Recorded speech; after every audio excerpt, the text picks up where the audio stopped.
नमस्कार, स्वागत है आप सभी का उत्तराखंड के हमारे इस बुलेटिन में। आपके साथ मैं अंजुली झा। तो चलिए बुलेटिन की शुरुआत करते हैं खबरों से।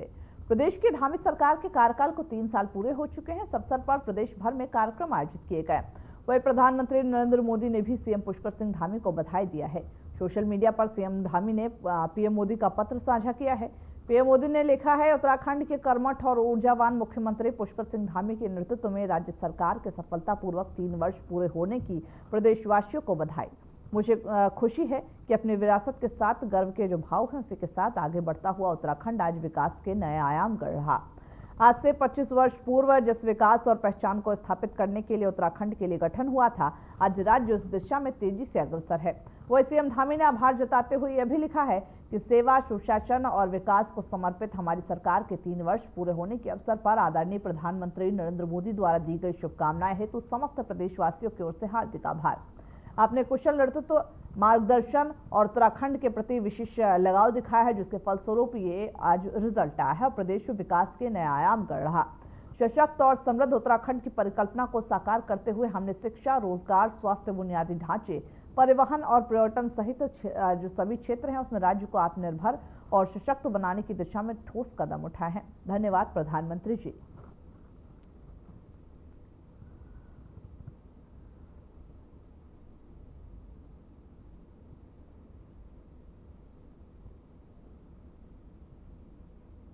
वही सीएम पुष्कर सिंह धामी ने आज सचिवालय में वन विभाग और ऊर्जा विभाग की गेम चेंजर योजनाओं की समीक्षा की। इस दौरान अधिकारियों को वन विभाग के गेस्ट हाउस के लिए कहा गया कि जहां पर इस दौरान अधिकारियों को निर्देश देते हुए नजर आए और गेस्ट हाउस के आधुनिकीकरण पर विशेष ध्यान देने और जड़ी बूटियों के उत्पादन और विपणन के क्षेत्र में कार्य के लिए और अधिक संभावनाएं जो है उसके तलाशने के निर्देश दिए हैं। वही साथ ही ग्रीष्मकाल के दृष्टिगत वनाग्नि की जो रोकथाम है उसके लिए प्रभावी जो कदम है, कार्य योजना के लिए रणनीति बनाई गई है और इसी के साथ ही मानव वन्यजीव संघर्ष की घटनाओं को रोकने के लिए अन्य राज्यों की बेस्ट प्रैक्टिस का अध्ययन किया जाए। ऊर्जा विभाग की समीक्षा के दौरान अधिकारियों को निर्देशित किया गया, अधिकारियों को लघु जल विद्युत परियोजनाओं पर विशेष ध्यान देने और शहरी क्षेत्रों में पावर लाइन के अंडरग्राउंडिंग का कार्य वर्षाकाल शुरू होने से पहले ही पूरे करने के निर्देश दिए गए। वही सरकारी भवनों में सोलर रूफटॉप का कार्य भी जल्द पूरा किया जाएगा। बताते ये भी चले कि जहां यूपीसीएल की जो परिसंपत्तियां हैं उसके उपयोग में नहीं है, उनको उपयोग में लाने के लिए प्रभावी रूप से अधिकारियों को दिशा निर्देशित किया गया है। तो चलिए बढ़ते अगली खबर की ओर, जहां बीते सोमवार की शाम धामी सरकार ने कई स्थानों के नाम बदलने का ऐलान किया। तो वही साथ ही आपको बताते चले कि जो कई स्थान हैं उनमें हरिद्वार, देहरादून समेत तमाम जगह हैं वो भी शामिल हैं जिनके नाम चेंज किए गए हैं। धामी सरकार की अगर बात करें, धामी सरकार ने कई स्थानों के नाम बदले हैं। जो आज मुख्यमंत्री पुष्कर सिंह धामी ने नाम बदलने के साथ ही परिवर्तित कर सरकार ने प्रदेश और देश के महापुरुषों के नाम पर स्थानों के नाम रखे हैं, ताकि लंबे समय से जो लोगों की प्रतीक्षा थी, जन भावनाओं, जन अपेक्षाओं और वहां की संस्कृति के अनुरूप उन स्थानों के नाम रखे जाएं। देवभूमि का जो मूल स्वरूप है उनके प्रति जो लोगों की आस्था बढ़े, लोगों ने भी इसका स्वागत किया। मैं सभी को शुभकामनाएं देता हूं।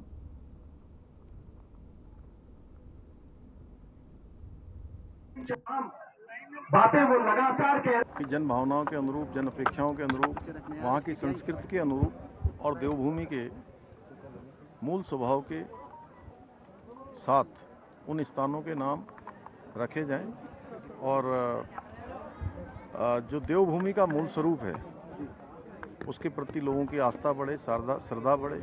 उन क्षेत्रों के प्रति जहाँ के नाम बदलने की घोषणा की गई है, वहाँ के जो लोग हैं जिन्होंने समाज जीवन में अपना एक विशेष स्थान प्राप्त किया है, उन क्षेत्रों के लिए विशेष प्रयास किए हैं, उन क्षेत्रों से उनका लगाव रहा है।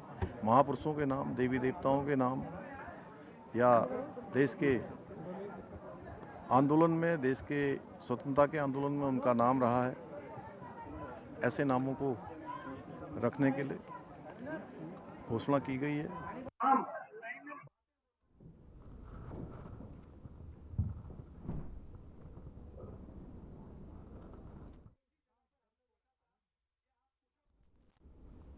सीएम धामी ने इस घोषणा पर बयान दिया है। लंबे समय से लोगों की जो प्रतीक्षा थी उसको साकार किया। साथ ही साथ सीएम धामी ने यह भी कहा कि ये जो बदलाव किए गए हैं नामों को, वो कहीं ना कहीं उत्तराखंड की जो संस्कृति है उसको ध्यान में रखते हुए किया गया ताकि संस्कृति से सभी को रूबरू कराया जा सके। और कई दिनों से जो मांगे थी वो ये थी कि कहीं ना कहीं जो नाम है वो हमारी संस्कृति से जुड़े हुए नहीं हैं। इसके मद्देनजर लोगों के लिए ये बड़ा बदलाव किया गया। सीएम धामी ये कहते हुए नजर आए और साथ ही साथ ये भी कहा कि डबल इंजन की सरकार लगातार विकास की जो बयार है वो आगे बढ़ाते हुए नजर आ रही है और आगे भी कुछ ऐसी ही तस्वीरें देखने को मिल सकती है।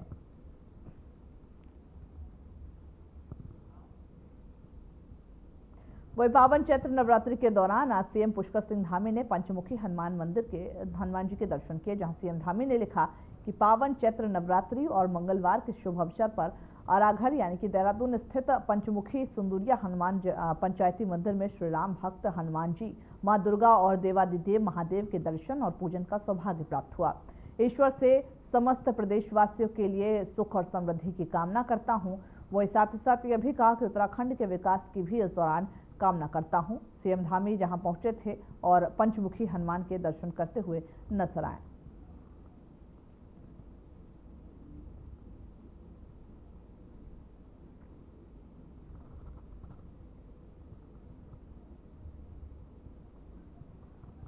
नवरात्रि चल रहा है, ऐसे में सीएम धामी पंचमुखी हनुमान के दर्शन करने के लिए पहुंचे और साथ ही साथ इसी दौरान ही देवादिदेव महादेव के भी दर्शन किए और देवी मां के स्वरूपों का भी इस दौरान दर्शन करते हुए नजर आए। और उन्होंने कहा कि प्रदेशवासियों के लिए सुख समृद्धि की कामना की है।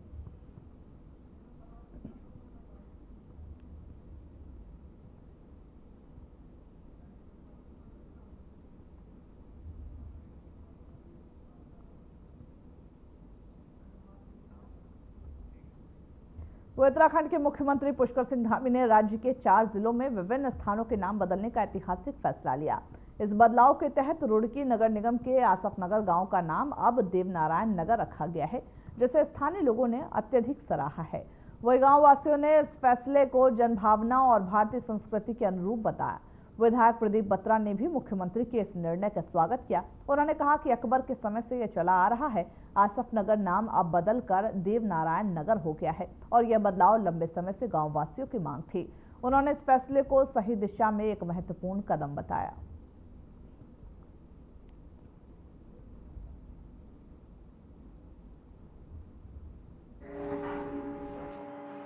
फैसला लिया है और हमारे माननीय मुख्यमंत्री पुष्कर धामी जी ने बहुत अच्छा ये कदम उठाया है और मैं समझता हूँ कि इससे क्षेत्रवासी बहुत खुश हैं और ये काम बहुत पहले होना चाहिए था और जनभावनाओं को सम्मान करते हुए अपनी संस्कृति और विरासत की रक्षा के लिए ये कदम उठाया गया है।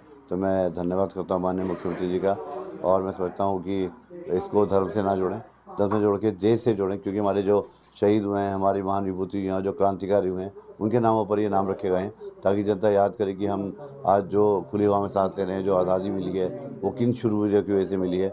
तो उनका नाम सम्मान पूर्वक लिया जाना मैं समझता हूँ कि ये बहुत अच्छी पहल है।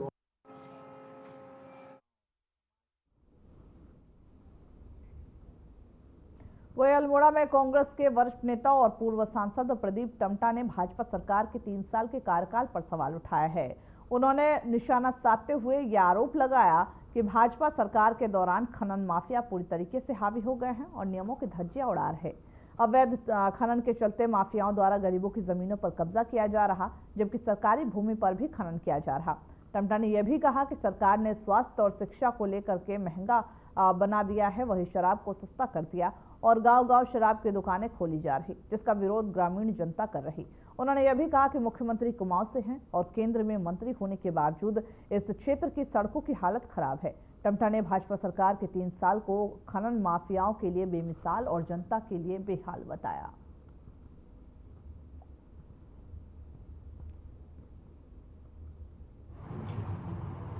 अपराधियों की संख्या बढ़ी है। माफिया इसमें पूरी तरह से खनन माफिया हावी है।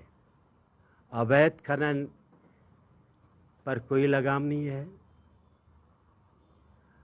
तमाम जो नियम कायदे कानून है उसका कोई अनुपालन नहीं हो रहा। पर्यावरण कानून की धज्जियाँ उड़ाई जा रही हैं, लेबर कानून की धज्जियाँ उड़ाई जा रही हैं, गरीब किसानों की ज़मीनों को कब्जा किया जा रहा है, सरकारी जंगलात की भूमि में भी खनन हो रहा है। पूरे पर्वतीय क्षेत्र में खनन माफिया हों, नदी नाले सब लूट रहे हैं। मैं कह रहा हूँ ये राज्य आज इन माफियाओं के हाथों में चले गया। शराब के नाम पर पूरे ग्रामीण क्षेत्र में लोग उसका विरोध कर रहे हैं। शराब माफियाओं को शराब की दुकानें लूटने के लिए, लोगों को लूटने के लिए बिना राजस्व को ध्यान दिए वो छेड़ गई हैं। ये 3 साल इस जनता को, इस प्रदेश को लूटने के सवाल रह गए हैं और इस मानस खंड में तो बुरा हाल है।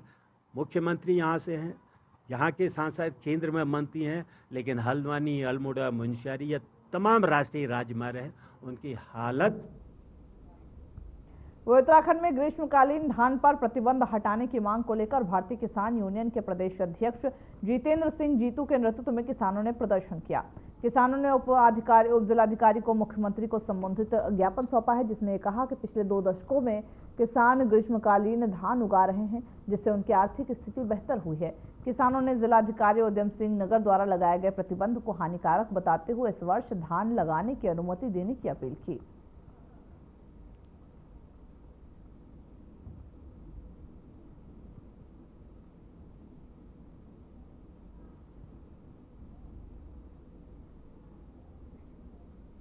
यूकेडी के वरिष्ठ नेता शांति प्रसाद भट्ट ने राज्य में अवैध खनन को लेकर के मुख्यमंत्री पुष्कर सिंह धामी की सरकार पर कड़ी आलोचना की। उन्होंने कहा कि पूर्व मुख्यमंत्री त्रिवेंद्र सिंह रावत द्वारा संसद में उठाए गए अवैध खनन के मुद्दे को सही बताया और कहा कि अनियंत्रित खनन दिन रात जारी है। शांति प्रसाद भट्ट ने यह भी कहा कि अगर संसद में सांसद सही कह रहे हैं कि 10 ट्रक खनिज सामग्री रवाना करने के रसीद से निकल रहे हैं, तो रात भर सैकड़ों ट्रक अवैध रूप से निकाले जा रहे हैं। उन्होंने यह भी कहा कि खनन माफिया राज्य में पूरी तरीके से हावी हैं और धामी सरकार इस पर चुप्पी साधे हुए हैं। संचालित खनन ट्रकों से संबंधित है। उत्तराखंड से जो सांसद हैं त्रिवेंद्र रावत जी, उन्होंने बड़े गंभीर आरोप अपनी ही सरकार पर लगाए हैं। उन्होंने जो कहा है कि देहरादून, हरिद्वार और नैनीताल, उधम सिंह नगर में रात और दिन खनन हो रहा है, पर्यावरण का ख्याल नहीं किया जा रहा है, जनमानस को हानि हो रही है, उनकी बात को मोहर लगाते हुए उत्तराखंड के सचिव खनन, उन्होंने भी कहा है कि उत्तराखंड का राजस्व बढ़ रहा है। दोनों इस बात पर मोहर लगा रहे हैं कि उत्तराखंड में अवैध खनन हो रहा है। माननीय श्री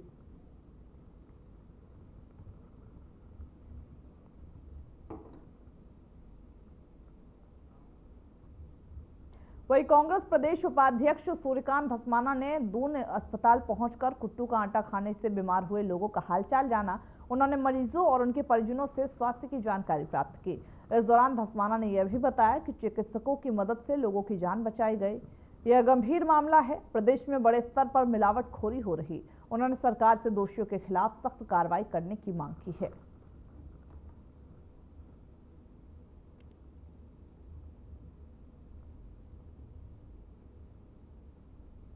30 तारीख को, 30 मार्च को और 31 मार्च को पूरे देहरादून जनपद में और देहरादून जनपद के अलावा हरिद्वार जनपद के दक्षिण में बड़े पैमाने पर कुट्टू का आटा, जो व्रती लोग होते हैं, सिंघाड़े का आटा, कुट्टू का आटा खाते हैं, कुट्टू के आटे से बड़े पैमाने पर लोग बीमार हुए। और देहरादून में ही, जैसा मुझे डॉक्टर साहब ने बताया, कि दून अस्पताल में ही 135 से ज़्यादा लोग यहाँ पर पहुँचे और 72 लोगों को एडमिट किया गया और उनका इलाज, यहाँ पर काफ़ी लोगों का इलाज होकर के डिस्चार्ज हो गए हैं। काफ़ी लोग पहले दिन ही फर्स्ट एड के बाद चले गए थे, मेडिसिन लेने के बाद चले गए थे, और जो लोग एडमिट हुए थे उनमें से करीब 10-12 पेशेंट अभी दून अस्पताल में हैं।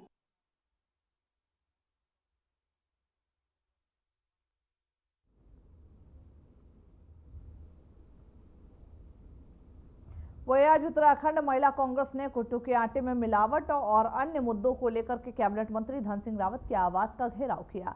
इस दौरान उत्तराखंड महिला कांग्रेस के प्रदेश अध्यक्ष ज्योति रौतेला ने राज्य सरकार पर तीखा हमला किया।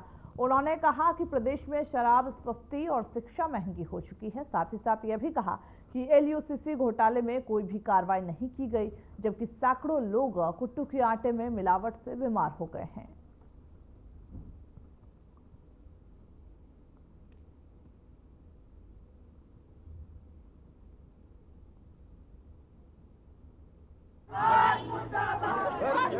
देखिए वो सहकारिता डिपार्टमेंट से चिटफंड कंपनी है और उनका कैसे मतलब नहीं है। उन्होंने खुद बोला कि ये कंपनी 2017 में रजिस्टर्ड हुई है और 2017 से लेकर 8 साल हो गए, जिसमें कि उनका खुद का स्टेटमेंट मंत्री जी का ये है कि हमको पता था कि ये कंपनी कहीं ना कहीं कुछ फ्रॉड करने वाली है। तो 8 साल में जो लाखों करोड़ों रुपए इस प्रदेश के लोगों का उस कंपनी लूट के ले गई, उसमें जो मंत्री धन सिंह रावत जी उनकी जिम्मेदारी बनती, क्योंकि उनके अंडर वो उनकी जो डिपार्टमेंट उसके अंदर उसका रजिस्ट्रेशन है।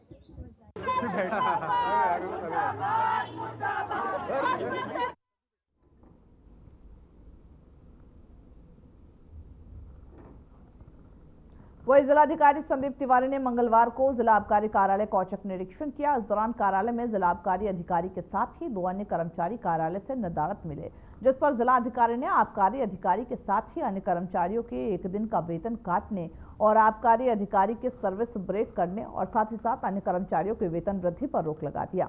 जिलाधिकारी ने यह भी बताया कि चमोली में नए वित्तीय वर्ष में अंग्रेजी शराब की दुकानों का विस्थापन किया जाना है, जिसके लिए मंगलवार को आबकारी अधिकारी को बुलाया गया, लेकिन आदेशों के बावजूद आबकारी अधिकारी कार्यालय में उपस्थित नहीं हुए, जिस पर जिलाधिकारी ने अपर जिलाधिकारी विवेक प्रकाश के साथ जिला आबकारी कार्यालय का औचक निरीक्षण किया।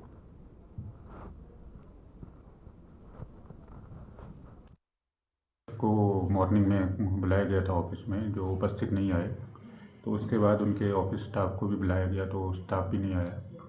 तो आज शाम को 3:30 बजे निरीक्षण किया गया एक्साइज ऑफिस का, तो वहाँ कोई भी उपस्थित नहीं था। तो सभी का वेतन रोका गया है और अनुपस्थित मानते हुए सर्विस में ब्रेक दी जाएगी और हायर अथॉरिटीज़ को भी लिखा जाएगा इनके खिलाफ कार्यवाही के लिए, क्योंकि अभी मदिरा की दुकानों का व्यवस्थापन की कार्यवाही गतिमान है। ऐसे में किसी का भी कार्यालय में उपस्थित न होना चिंता। वही हरिद्वार में समाज में सराहनीय कार्य के लिए मुख्य विकास अधिकारी ने हरिद्वार आइकॉन वैशाली शर्मा को सम्मानित किया। बताते ये चले कि ऋषिकुल आयुर्वेदिक ऑडिटोरियम में आयोजित कार्यक्रम में वैशाली शर्मा जूरी सदस्य रही हैं। कार्यक्रम में छात्र छात्राओं ने रंगोली, स्लोगन और छायाचित्र प्रतियोगिता में भाग लिया। तो वही प्रतियोगिता में प्रथम, द्वितीय और तृतीय स्थान पर पाने वाले जो छात्र हैं उनको वैशाली शर्मा और प्रशासनिक अधिकारियों ने नगद पुरस्कार और प्रमाण पत्र देकर सम्मानित किया। इस कार्यक्रम में अपर जिला निर्वाचन अधिकारी, जिलाधिकारी, सीजीओ शिक्षा और साथ ही साथ तमाम जो अधिकारी थे वो मौजूद रहे, जिनमें निर्वाचन आयोग और स्वीप टीम भी उपस्थित रही।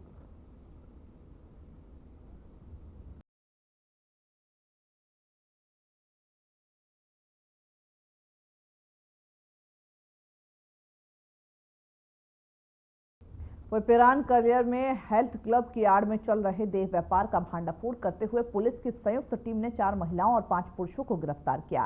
एसएसपी हरिद्वार के निर्देश पर थाना कलियर पुलिस और एंटी ह्यूमन ट्रैफिकिंग यूनिट यानी कि AHTU ने गुप्त सूचना के आधार पर बॉबी हेल्थ क्लब पर छापा मारा, जहां आपत्तिजनक सामग्री भी बरामद हुई।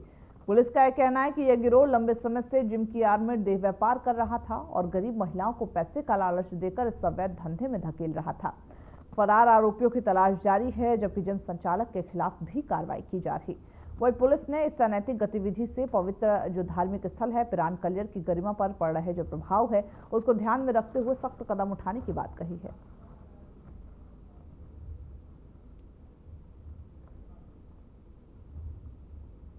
कलियर में काफ़ी समय से चल रही थी कि वहाँ कुछ घरों में, कुछ व्यावसायिक प्रतिष्ठानों में, व्यावसायिक प्रतिष्ठान किसी और चीज़ के नाम से चल रहे हैं और लेकिन वहाँ कुछ अवैध कृत्य किए जा रहे हैं। तो इस सूचना की पुष्टि के बाद हमारे एसओ जो वहाँ पर अभी हैं, उन्होंने जो हमारी एंटी ह्यूमन ट्रैफिकिंग की टीम होती है जो इसके लिए इंटाइटल है घर में जाके दबिश कर सके, तो उसको बुलाया और उन्होंने उस जिम के अंदर रेड करी। तो वहाँ 9 लोग हमें स्पॉट पे मिले जो आपत्तिजनक स्थिति में थे, जिसमें 4 महिलाएं और 5 पुरुष हैं। उनके खिलाफ वह उत्तराखंड के 4 जनपदों में कई गांवों के नाम बदल दिए गए हैं, जिनमें सबसे ज्यादा बदलाव हरिद्वार जिले में देखने को मिला। हरिद्वार के गाजीवाली गांव का नाम अब आर्य नगर और चांदपुर का नाम ज्योतिबा फूले नगर कर दिया गया है। कुल मिलाकर हरिद्वार में 10 गांवों के नाम बदले गए हैं। कुछ लोगों ने कहा कि नाम बदलने से बुनियादी सुविधाओं की जो कमी है वो पूरी नहीं होगी, बल्कि सरकार को सड़कों, बिजली, पानी और रोजगार पर ध्यान देना चाहिए था।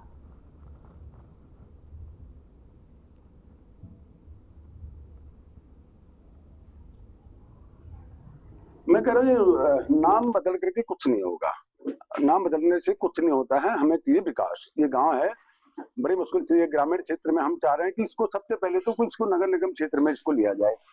और दूसरी बात कि नगर निगम क्षेत्र के बाद जो है यहाँ पर जो है जो गांव का नाम चेंज होने से तो अच्छा है कि जो गाजी वाली जो गांव है इसको हट रहा है, ठीक है, लेकिन हम ये कह रहे हैं कि एक गांव स्वतंत्रता संग्राम सेनानियों का गांव है, इस गांव का नाम स्वतंत्रता संग्राम सेनानी के नाम पर रखा जाए।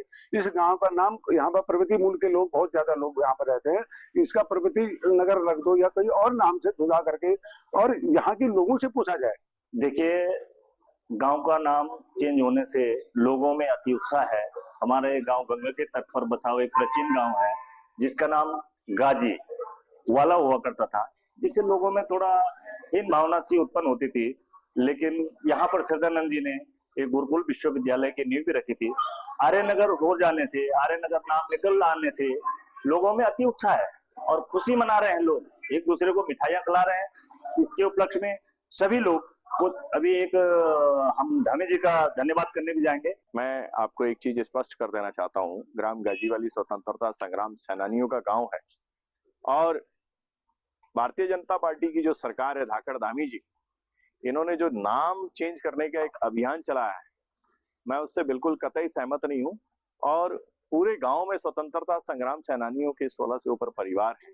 पूरे प्रदेश में इतने परिवार एक साथ किसी भी गांव में निवास नहीं करते हैं। अगर नाम ही चेंज करना था तो आप किसी स्वतंत्रता संग्राम सेनानी के नाम से नाम रखते तो मैं समझता हूँ सच्ची श्रद्धा, उनको श्रद्धा सुमन अर्पित होते और एक सच्ची श्रद्धांजलि होती, लेकिन इस तरफ भाजपा।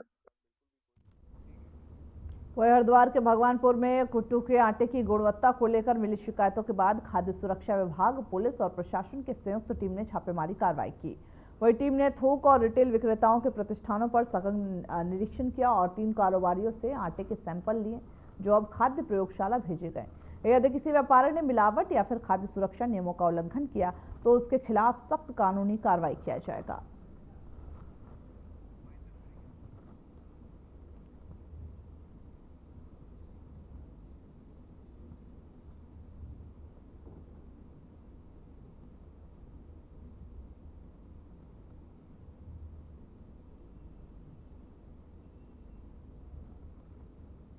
तो चलिए, खबरों के हमारे इस बुलेटिन में बस इतना ही। मुझे दीजिए इजाजत। नमस्कार।